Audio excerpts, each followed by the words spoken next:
Welcome to our podcast. Today we have Jim Farnsworth. According to his LinkedIn profile, which I totally agree with, he's described himself as a customer experience zealot. So in my mind, that is someone who is just passionate, uncompromising around kind of what he loves to do.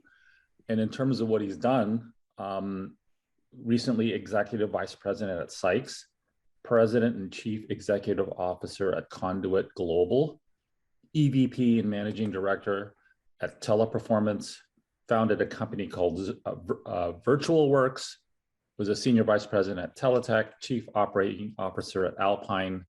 Wow, what an amazing journey you've been on, Jim. Anything in that journey that sticks out that you might want to share with folks that may not understand how hard it was to kind of achieve what you've done? Well, Ramon, first of all, thank you for the compliments and thank you for having me as part of the podcast. It's really a pleasure to be here. And, you and I have known each other a long time, so it's always good to spend any amount of time I can spend with you. So I appreciate it. I've been fortunate throughout my career. I've done, I think I got into the whole customer experience, contact centers, outsourcing. Like most people, you don't plan to go into it. In the United States, at least, we don't have courses. You don't major in, outsourcing or contact centers, but there are places in the world that now do, particularly in the Philippines and some of the centers of excellence that do it. But I think one of the things that's helped me throughout, and it goes back to where you and I first met when I started at MCI Communications, was if you find really good people and you find ways to plant seeds so that their tree can grow, that's the key to it. It really is. And, there were people in my career early who planted seeds for me. And as my tree grew, some of them sat in the shade and some of them didn't. I think as you get further along in the career, it's our responsibility to kind of plant trees under whose shade we won't sit, because the generation that comes behind us is going to do it. But I think the one continuum throughout my career has been people, and I think that's what we were hoping to talk about a little bit today, is just how dynamic the customer experience world is and how much the world has changed. And even though you hear everybody talking about machines and AI and bots and artificial this and automated that, you still have people at the heart of it. And what's fascinating right now is watching the customer experience landscape, whether that's through call centers, whether that's through e-commerce, whether that's through direct to consumer face-to-face. I mean, we're watching a real shift in the way the world works right now. And you're moving from a world where it was all people-based to one that is more, human and machine working in tandem. And so customer experience has become a team sport. Nice. Between machine and human. And it's really fascinating to watch. Interestingly, I don't remember the problems you and I were solving back in the day, but I do remember the people we worked with, right? And the companies, in terms of the products, the customers we were serving. What really resonates with me is who I worked with, how I felt about that. And it's, looking at your journey, it seems like it's cliche, but it's the more you win, the easier it is to win, right? And I think as leaders, we have that responsibility to make sure people around us are winning, because it helps them kind of gain that confidence, that kind of experience that, if I look back at my early days, if I wasn't as successful or didn't see kind of the challenges, I don't know if I'd still be in this space. But luckily, I, met people like you and other folks early on that gave me a sense and taste of winning and helping people, helping customers, helping companies really has kind of extended my journey as well. So I feel really lucky about that. But how do we as leaders now, the responsibility of that to pass it on, right? There's going to be folks that are smarter, way more digital than us, and that meshing between, like you said, digital and analog is going to be seamless. And now with everything being virtual, I love that notion of it being a team sport. Do you have kind of more concepts around helping people understand how to balance those two? Yeah, I think, piggyback on something you just said, which is, you talked about all the great people you work with. What you're saying is you didn't do it alone, right? Totally. You did it as part of a team, whether, the business model was team oriented or not, just like sports, right? Golfers don't play against other golfers. Typically they play against the golf course, but it's a team sport when it becomes things like the Ryder Cup or the President's Cup, anything like that. And they play a completely different golf game when they're playing as a team. And I think that's true with customer experience. It used to be, I mean, the whole landscape has changed a lot over the last, particularly 5 years, or 10. It used to be if I needed something from a company, I'd find the number, I'd call the number, I'd talk to the agent, and the agent would take care of it for me, whether it was something simple like my bank balance or whether it was something more complex like solving a delivery problem. Now, when you think about it, by the time they get to a person, it's generally an escalation. And, those of us in the business used to call an escalation a bad thing. And I guess some people probably do, but when you want to solve a problem or resolve an issue today, you start with a machine, you start with Google, or you start on their app, or you start with their website. You might chat with them for a while, you might try and do self-service application. And ultimately, though, if you have to get to a person, it's probably your third or fourth attempt to get your problem resolved. And what I think most companies are finding right now is, how do I integrate that seamlessly so that by the time somebody gets to a human being, if they need to, it's not seen as an escalation, it's seen as an outcome-based interaction. And it just goes back to what we were saying. If the Google search can tie to the application, and the self-service can tie to the communication, so that by the time, if I'm involving a human being in my situation, ordering food, not just in call centers, again, you think about places that, a Starbucks or a Bird Call here in Denver has gone all automated, McDonald's is going automated, but at some point you're going to have an interaction with a human. So as long as those two things come together and, it becomes a lot more seamless and user-friendly, it is a team sport. And it's just fascinating to watch. And it's made the job of human beings both easier from the standpoint of getting all of the basics kind of out of the way, but it certainly makes the responsibility of customer experience, whether it's phone, web, face-to-face, a little more challenging, because you're not just moving a transaction anymore. You're actually solving a problem. You're diagnosing a need. You're having a conversation. And, and that requires both human and machine teamwork, but it also requires a much better teamwork within the organization as well, to make sure that, the customer feels that everybody's on their side, rather than just, them against the company. Right. That's amazing, because I think about myself as a consumer, how much the digital world sets my expectations. I look at the app reviews, I look at the complaints, right? And I'm making buying decisions on other people's feedback. Which is great. I mean, I think, how can 5,000 people at a 4.7 star rated product be wrong, right? So that helps me, but it also makes me, like your point around what passes through that whole flow, ultimately going to a live person. That person's really going to have to understand a lot more ambiguity, because it's more of an escalation type thing. It may not be because that it's in a knowledge base. It's like in an FAQ or anything that they have. And so, do you think the type of person who will be successful in the future in CX is really someone who's creative, maybe can think outside the box, really empathize with what the customer's feeling? Because everything is so digital. People, like you said, now it's like, here's your last chance to help me. So there's a lot at stake there. And that puts the frontline person really kind of in charge of kind of what's going to happen next for a brand.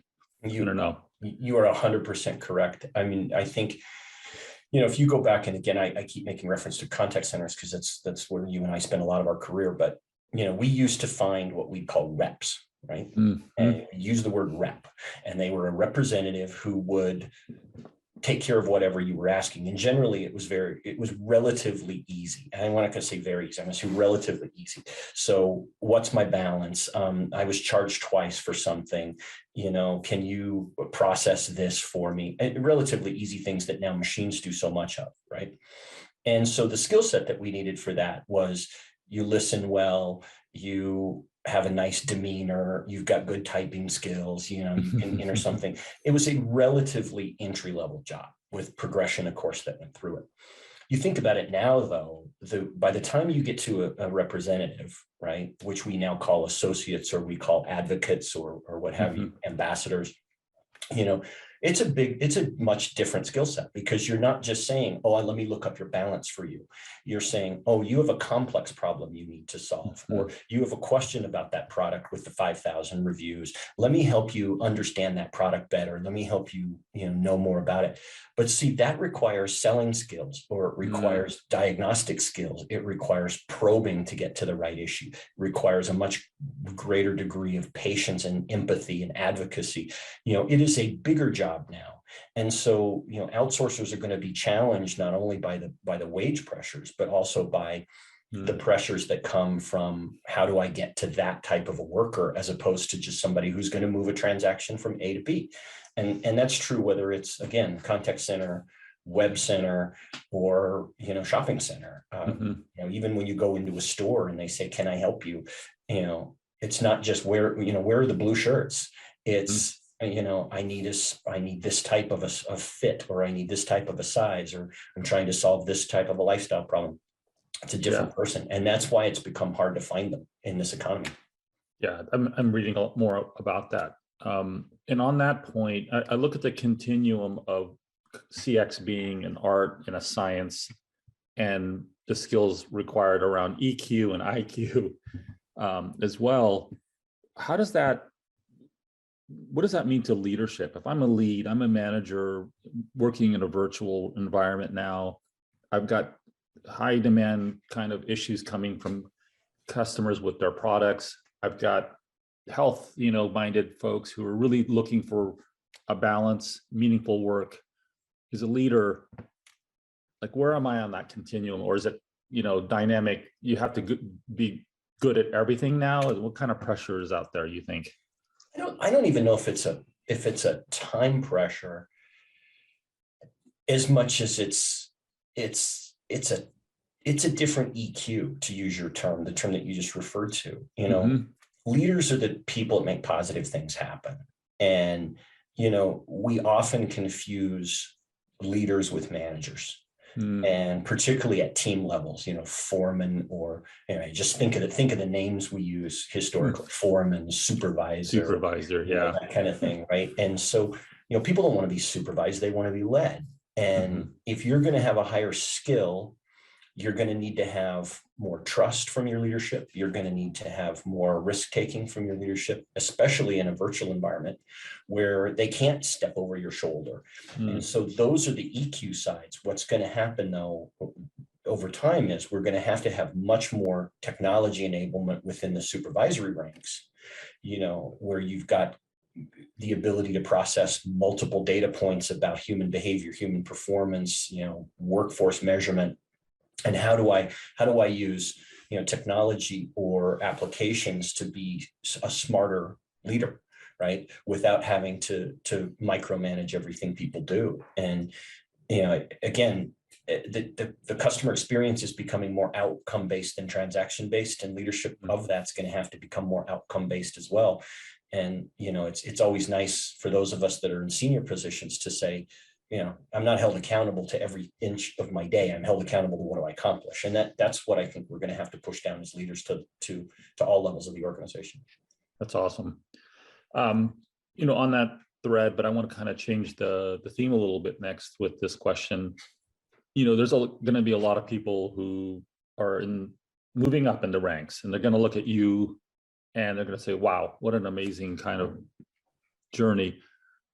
What type of advice do you have for someone who's now saying, okay, I love this industry, I'm making an impact, I think I can be good at it, I've got the potential to be really impactful to a bunch of people? What's your advice to them in terms of trying to elevate their career in this field?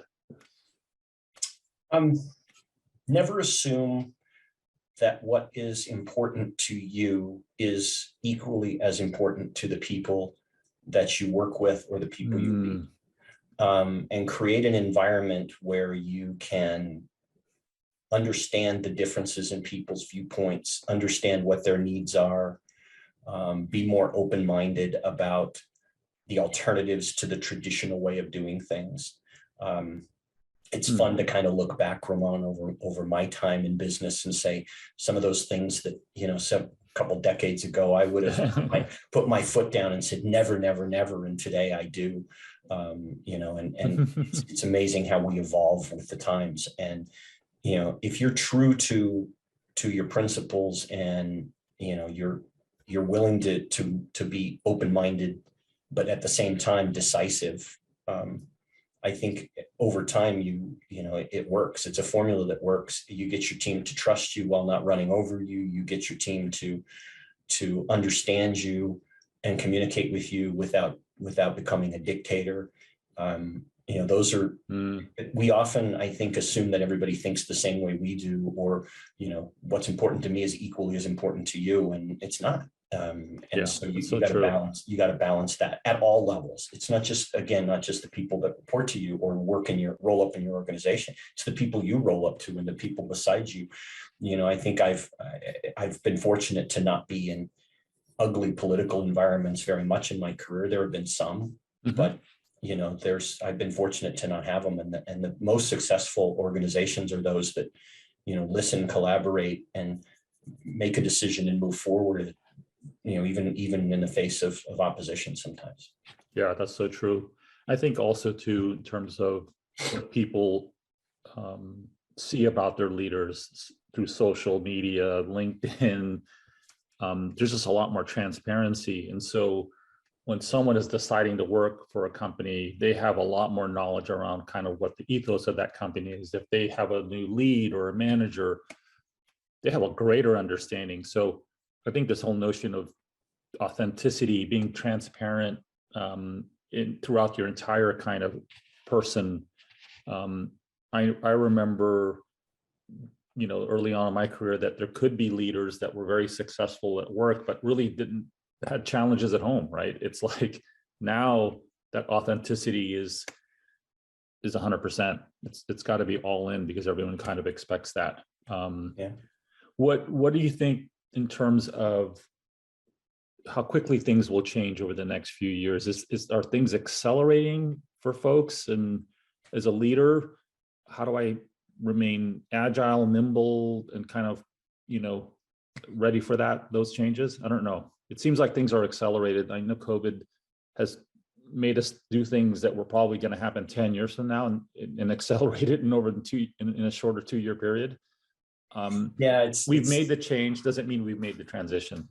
Yeah, that's exactly the right way to put it. I don't know that we've made a transition yet. It's fascinating. It's almost like everything old is new again. I was reading the article this morning about the unemployment figures and the number of jobs created in the month of October, and 500,000 jobs created, but there's still over 100 million people not working at all. They've exited the labor force, right? Wow. And the labor force participation rate is 61%, which is the lowest since the early 70s. And you go back and you read why, and it's, well, people are choosing to stay home and take care of children partly because of COVID. People are deciding that they would rather work part-time at home or have something on the side. It's almost like those trends that are occurring now go back to the 70s, where you didn't have as many 2-career households. I'm not prepared to say that's permanent. I still think people are making decisions based on immediate factors rather than a long-term societal trend. I do think the whole freedom, though, of working from home, working remotely, working anywhere, I think it's ignited a passion in people that, I started in the whole work at home space back in 2004, and, have been preaching it for years. And in the face of skepticism, kind of what I say, those notions of we will never go all virtual. And then the pandemic forced us to, and not only did it release it opened the minds of business people, but it released that passion in people to say, I can have more control over how I work and still be successful and still contribute. And, I think that trend is going to be one very fascinating to watch. And it goes back to what you and I were saying a few minutes ago about leadership.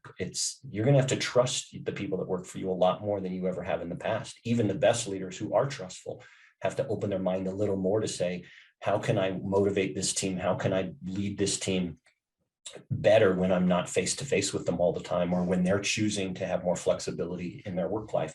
And that's a challenge, that notion of, again, it goes back to manager versus leader. I think the hardest thing, particularly for new leaders and young leaders to learn, is the moment you begin leading other people, the moment you begin having people report to you, your success is no longer about what you do. It's about what you are able to do with that team. And that's hard for people, because everybody wants to sit back and go, I'm the best manager, or I want to do this, or look at what I did. And it's really important to understand that, yes, you did it, but you did it because you were able to accomplish something as part of a greater whole. That's going to be the leadership shift, I think, that's going to be the most challenging in the next couple of years. The pandemic won't last forever, but some of the lifestyle changes will, and it's going to be fun to watch. That's amazing. Well, Jim, thank you. You have so much to offer this industry, and in terms of your leadership and experience and skills.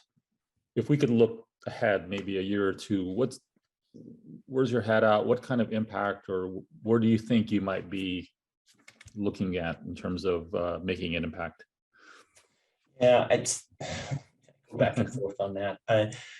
It's fun to be at this point in my career, and I think I go back to what I said a little while ago, and people who know me well hear me say it a lot, probably get sick of hearing it. And that's the whole, I want to be able to say that I did plant trees that whose shade I'm not going to sit in, because it still has to develop, and long after I'm gone. And that's what I hope for. I hope that there's people I look at today and say they were mentors to me, and I hope that there are people that I have worked with along the way that can say the same.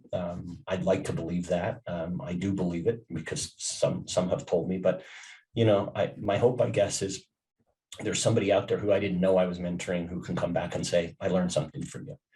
Because there's lots of people to this day who I look at and say, I don't think you ever knew you were a mentor to me, but you were, whether formal or informal. And that's what I hope for. Yeah, that's amazing. And it's a testament to kind of how kind of I've followed your career, and now wanting to do this podcast with you. Really, you've planted a tree for me. So thank you. Also, we're going to include Jim's LinkedIn profile if you want to go ahead and reach out to him directly with any questions at the end of this podcast. But again, thank you for joining us on our first CX Experts podcast. Thank you, Jim. Thank you, Ramon.